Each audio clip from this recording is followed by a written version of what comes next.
Okay. I think we're ready. Welcome to Coming Out with Cannabis with your hosts, Christina D'Arcangelo Pooler and Wayne Kelly. Today, we're very fortunate to have DJ Bizzy with us. Hello, But guys. first, CDP! Hey there! It's Friday, and today we're going to be talking to DJ Bizzy about medical cannabis. He's like me in the sense that he's fortunate enough to live in Southern California. I lived in Northern California, but we're Pennsylvania people that were born and raised here, made it out to the West Coast, and go back. Sorry, Wayne's choking. Yeah. Are you all right? I'm all right. I'm fine. Yeah. All right. So today, that's who we have on our show. We're so happy to have DJ Bizzy. I've been talking to him pretty often, almost every day now. Yeah. And we're always talking about different things going on. He's really, you're really plugged in the industry, from a medical side, what's going on. And so I just have been enjoying my conversation with you. And so we're so happy, Wayne and I, to have you on our show. Yeah, it's going to be great. Thank you, guys. Absolutely, man. I can't wait to hear about some of the things you got going on and, where you're at, where your heart is, why you got into medical cannabis. So let us have it, man. What do you think? Well, I mean, I've been an advocate for cannabis my entire life. And to say my first brush with cannabis was because I thought it was a medical helping point is probably not so true. I went to art school. I'm with you. Yeah, and I experimented, with cannabis in art school, and but what I learned was it helped me calm, and it helped me just relax, and it helped me keep focus. Mm-hmm. And it wasn't something that I saw like at the same period of time. I was drinking alcohol, which I actually don't drink alcohol anymore. Right. But in college, I was drinking alcohol, and it growing up, I was taught, by parents and teachers and people in the community that these substances were kind of like, well, if anything, cannabis was worse than alcohol. It's kind of what I was taught growing up. Exactly. Right. And that's so not true. And from, experimenting in college, I learned that, and I just adapted to being able to use cannabis to help kind of keep my health in a way that I wanted to be able to structure myself in my life. Mm-hmm. And yes, you can smoke cannabis and have a good time with friends and laugh and talk and get into deep conversations and talk about Star Wars for 4 hours. Yeah. It's great for that also, but it helped me just mentally and just, allow me to hone in on things I wanted to do that maybe, my attention deficit did not allow me to do before. Mm-hmm. It allowed me to create projects, not only where I was thinking about them, but creating them and seeing them through and walking them to the finish line. And that was a big change for me in my life, because I don't know that I had that before cannabis. I wasn't, and this people will roll their eyes at this, but I wasn't as driven. I just wasn't. And I feel you. I agree, and I think what you're referring to is something that I believe in as well, because I too, was very young and didn't use cannabis medically. But what I believe is a large percentage of these recreational users are actually therapeutic users, because it's therapeutic for us to use cannabis to be able to function, as you said, to be able to concentrate. And, we talked about basketball. When I was young, we would, take care of our head and be on the basketball court for hours and hours, and that's not typical to the stereotype. Agreed. Well, you're right. I mean, the fact that people say that people who consume cannabis are lazy, absent-minded. It's absolutely untrue. Whatever, all the derogatory things. So you guys know, Wayne and I, when I say you guys, I mean the viewers. I don't want people to think today we have a sea of people, because we don't. Just Bruce. I see you, Bruce. Michigan State, buddy. But he's a Duke fan. we're Yes. you know, we're medical card holders, and I consume, you know, cannabis, and so does Wayne, you know, at nighttime. And does that mean that, you know, I'm a what, quadruple CEO? And I take cannabis. Well, you're a pothead. Yeah, exactly. That's what people want to say with my Presto shirt on today. Hey, and I don't But care come if on. that's the case, and we're doing what we're doing, then so be it, honestly. But Well, I view you both as very intelligent people and very thank you. successful people. So if Oh, the thanks. community can't see that, I Right. really, it's boggling to me.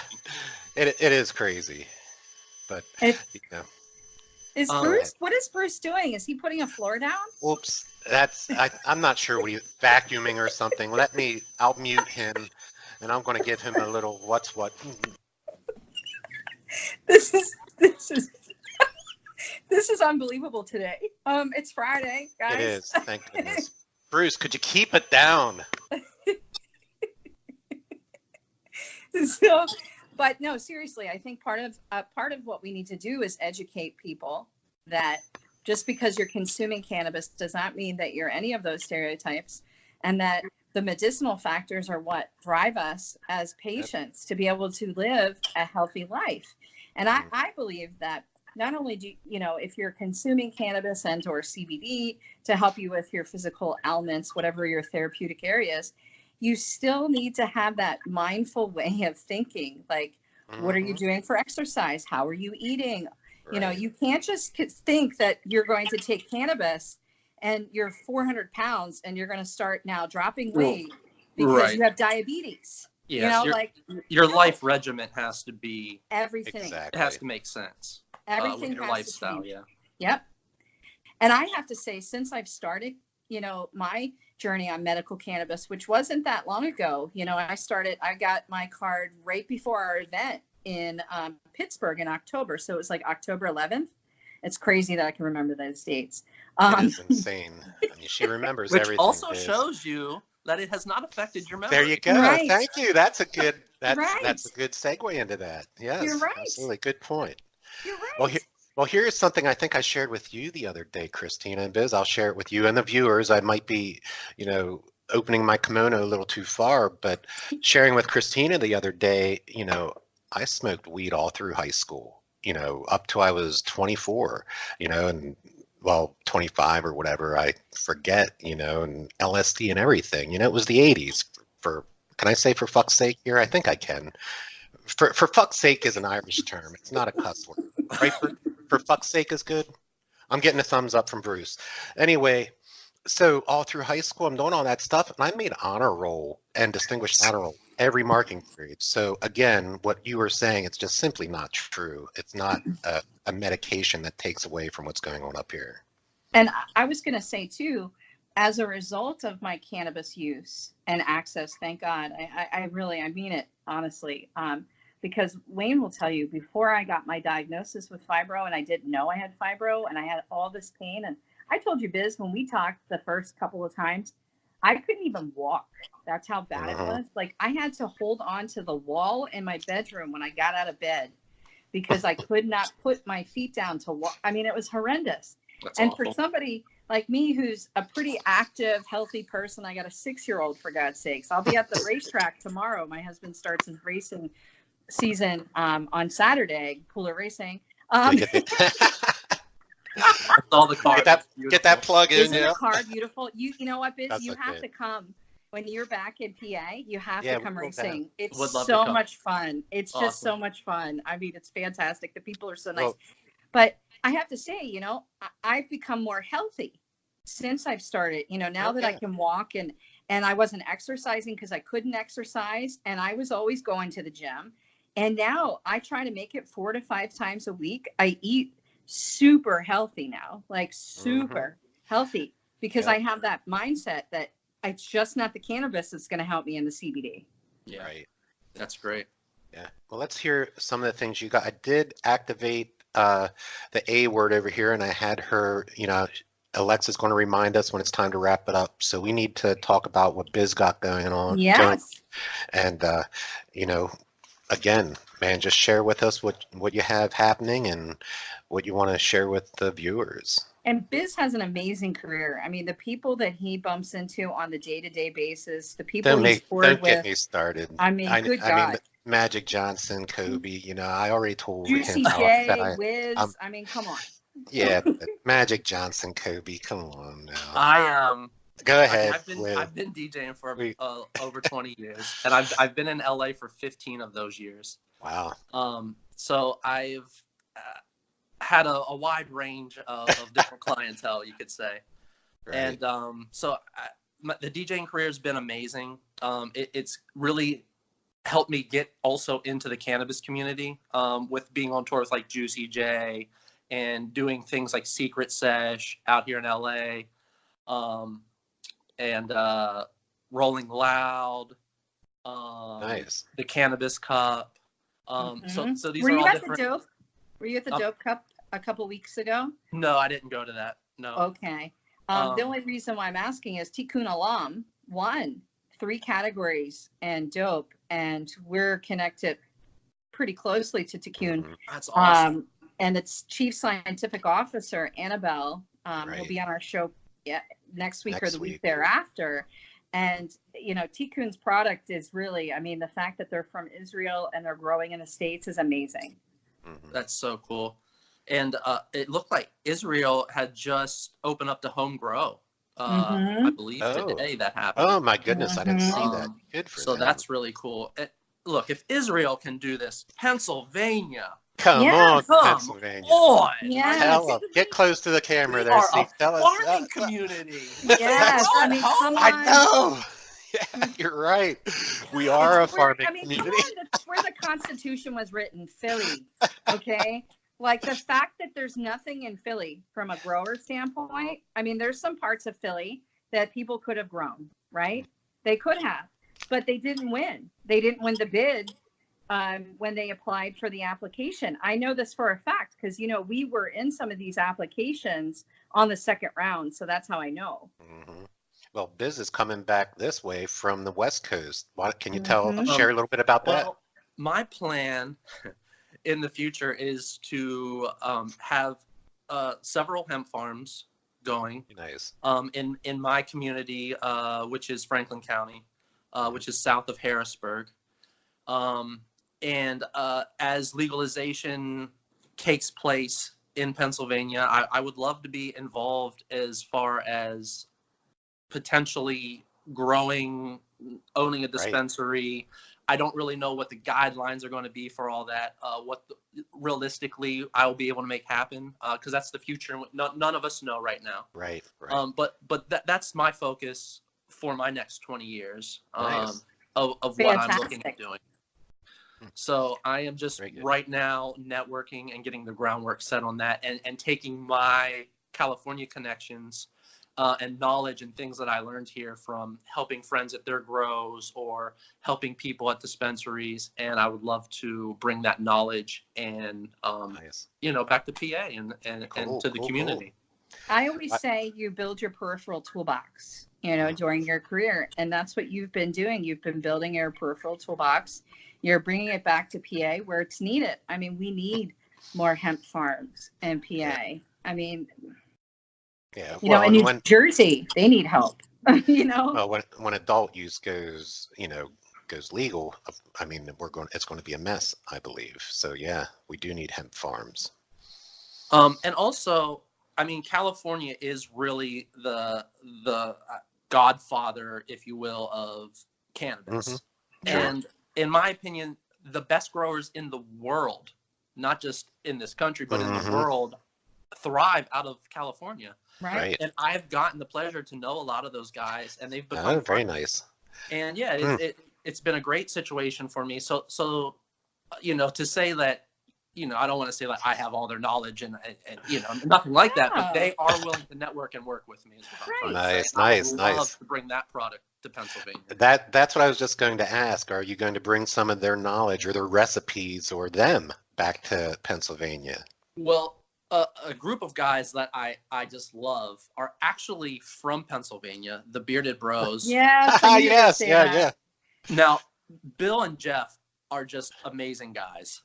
You know, and I'm not going to sit here and tell their story by any means, but you know, they've been around the country, and here's something that kind of has happened to them and other people, which I would like to see Pennsylvania avoid, is that legalization has actually hurt small farmers and growers. Right. And it's taken away a lot of small businesses in California that have existed here for over a decade. They were working under the original prop.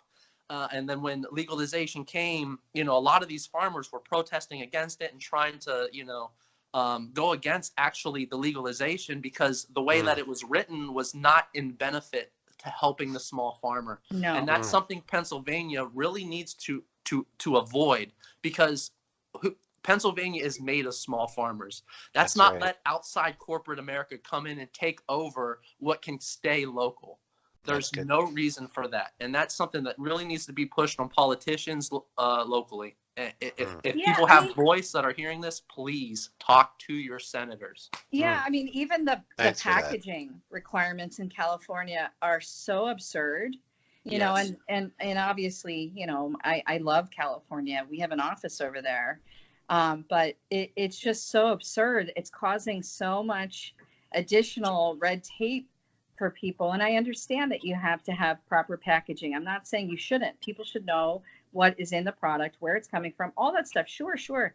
But it's like, it has to be this, it has to be that. I mean, the confounds of the packaging is ridiculous.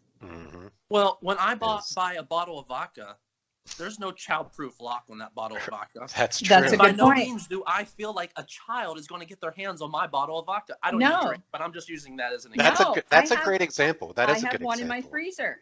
Okay, I still bottle drink of vodka. I like vodka.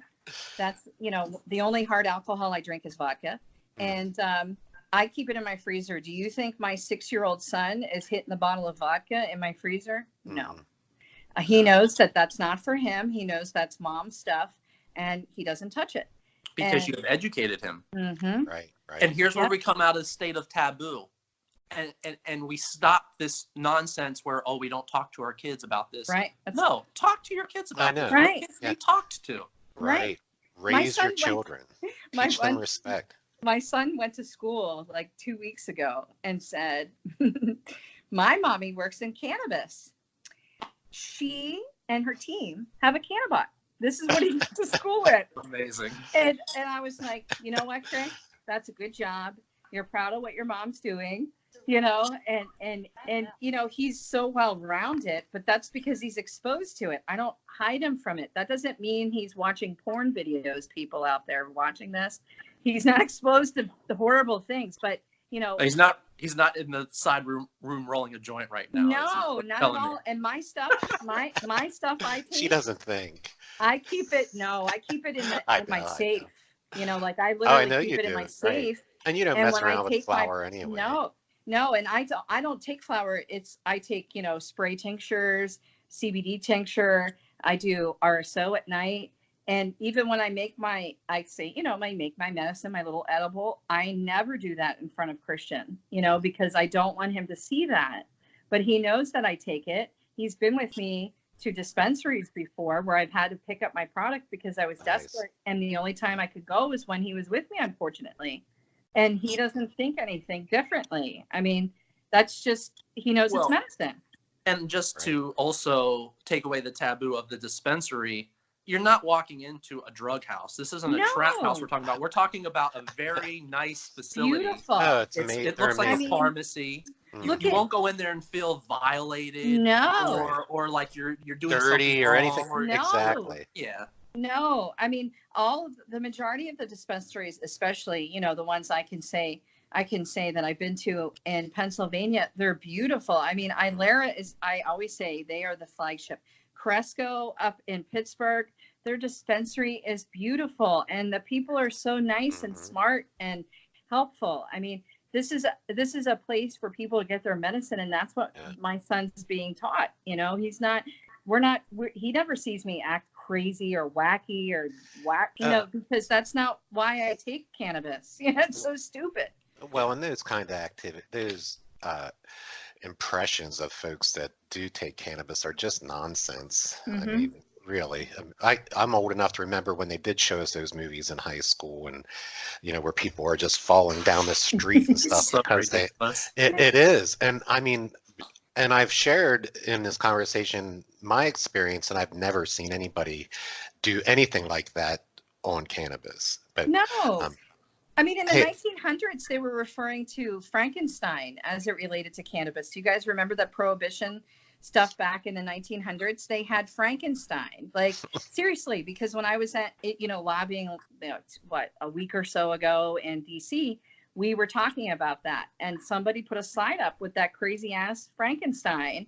And it's like, what in the world? Because back in the 1900s, that was an acceptable form of medicine. It was in the actual, if you will, the doctor Bible with all the other things that you can give to people to treat for various things, right? And then it got pulled out because of prohibition. right. Well, for about 80 plus years before prohibition, cannabis was And medicine. the go-to pain relief drug over aspirin even. It's a shame that, history has us where we're at, but it's our business. It's our turn. Job. It's our right? job. That's, yes, thank you. That's word. I might have to cut that out because I couldn't think of a damn word. But so it is our job to take it forward and remove that stigma. And, education, like we said, is key. And, that's why we created the Cannabot, and we're doing all the nonsense and, holding the events and that kind of stuff. Yeah, we'll be up in, I can't wait till you're back, Biz, because then you can start coming to some of these events. Yes, I'm excited. Aren't you connected to PACC too and Devin? Yes, yeah, I know Devin. Okay. He's our buddy. So, next Thursday we'll be in Allentown at that Brewmaster place.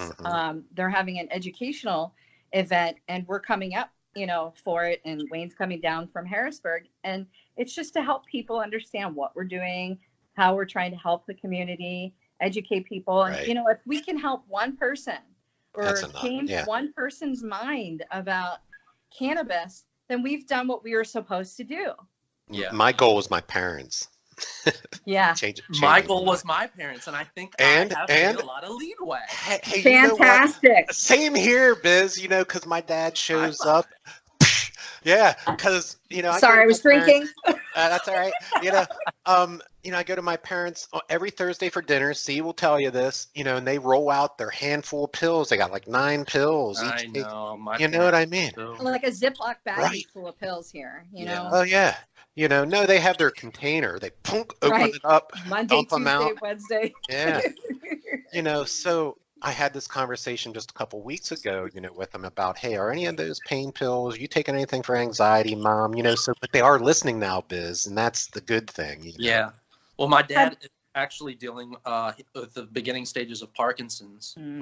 And my stepmom has arthritis so bad, that some days she just can't even leave the house. Exactly. And so they're just dealing with situations that I'm sitting back from a perspective that I know that cannabis would help them, but they're afraid of the stigma. Right. They're afraid of the lies that they have been told. And that's scary to me. And being arrested. And being arrested. And my dad was, he worked for the government for, he was in the Army, and then he worked at CIDAR. And so my dad is retired from the government. And I think a little piece of him is afraid that the federal government will come in and snatch his pension or something. Yeah. Who knows? Hey, and that's, and I don't want to get on I'm not going to grandstand or anything, but that's what they want.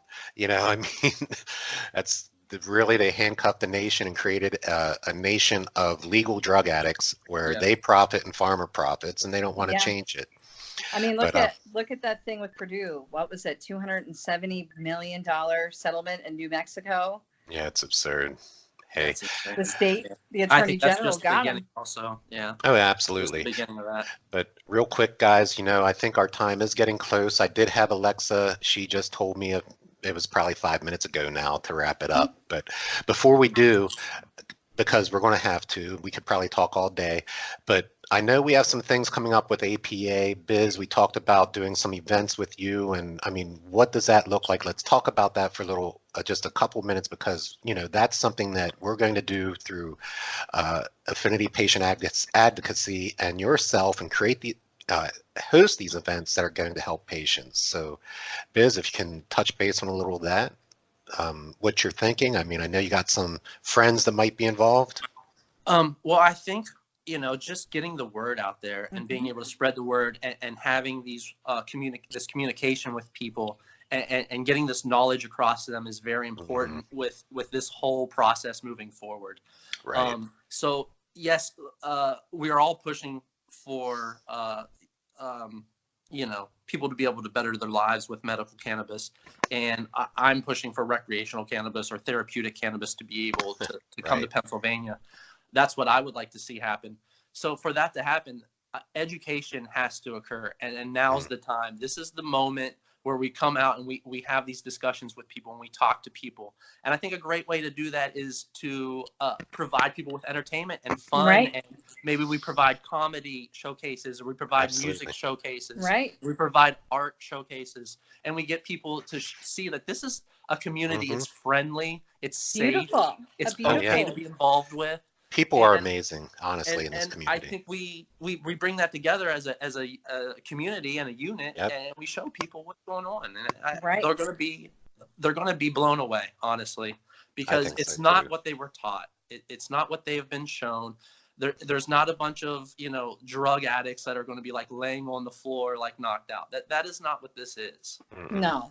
Nope, No, I mean, all the educational events that we either host or we go to as a participant, there's never been anybody that's, and one of the things we did was right next to a dispensary when Cresco allowed us to use their educational center, which was so fantastic. We didn't have anybody lowing out, falling down, acting crazy. Nothing. We had one person bowing out at dinner. Oh yeah, but that wasn't because of cannabis. That's true. That's true. We'll talk about that. She's on pharma products. That's exactly. What that was. That's right. And that's the problem. Every one of those pills in the pill case that my parents take have a better opportunity to harm them than a little capsule or a little tincture or something like that. Well, and the drug interactions that happen when you're taking 9 pills at a time. Right. Horrible. Let's do a little quick education here. There are strains of cannabis that will help you relax and can help you sleep and could potentially knock you out. I mean, not that you're going to smoke it and just knock out. That's right. You're not going to fall down. There's not any out there. There's strains of indica that, yes, will help you relax and will what I call couch lock. Couch potato, yeah. Where you just want to watch TV and watch movies and you don't really want to go do anything. But on the other hand, there's a lot of kinds of sativa that you can smoke for your mind that help you focus, help you be creative, that you want to go out and be outside and go for a hike, basketball, kayak, yeah, everything. Yeah. Whatever you do. And so that's part of the education that also needs to happen. Absolutely. Whereas, if I say I drink, again, I'm going to go to alcohol because it's just something easy to reference. But if I drink a beer, right, or I take a shot of tequila, now these are 2 completely different things. And we all understand that, correct? Right. I mean, most of us. So if I drink the beer, I'll be kind of, okay. I'll be maybe a little buzzed, probably not. I'll just be normal. Not just if I drink the shot of tequila, I'm probably going to be a little drunk. Right? Yeah, your hair's going to get thrown back. So these are 2 different things we're talking about here, right? Same goes for cannabis. Every strain will do something different for you. Right. Now, that's where the education needs to come in. What type of strain do I need for my specific needs? Exactly. Right. Thank you. Yeah. Right. And Cannabot is a great way to do that. So thank you. Nice. Thank you. It is. Back, buddy. Yeah. It is fun. We're going to get there. It is. We have a lot of great things happening, Biz, and we are going to have to take it out of here. Thank you for coming on. Let's talk some more off the air. Cool. Don't hang up. We'll do this more often. You're going to be up in my neck of the woods. We're going to be doing some things, talking basketball, having some drinks and eats. Sure, I'll show you my picture with Magic when I see you next time. Oh, man. It better be digital because I'll rip that. See, I just muted myself. Never mind. That was Bruce. Bruce, stop it. Anyway. All right. C, take us out of here. All right. Thank you for joining us on this fantastic Friday. Good luck for this weekend, Biz. If you're working, I know you are. Always. Hey, Puller's gonna put it down on 850 today. Get that engine in the car. We just did a whole brand new, you know, what he does, his little secret things to make that engine do what it does. He doesn't like me to talk about it because people get ideas, and then they try to steal. Because you know, last year he was number 3, which was pretty fantastic. He placed number 3 in the racing community. So we're excited for racing tomorrow. People on Instagram, Facebook, you know, I'll be on there doing the tire spin and all that stuff. I want him to teach me how to race, guys, because I want to be a female racer. And I want to hit that nitrous and run down that track. Instead of driving my AMG Mercedes, I can drive a race car. I want to be a racer. Yeah.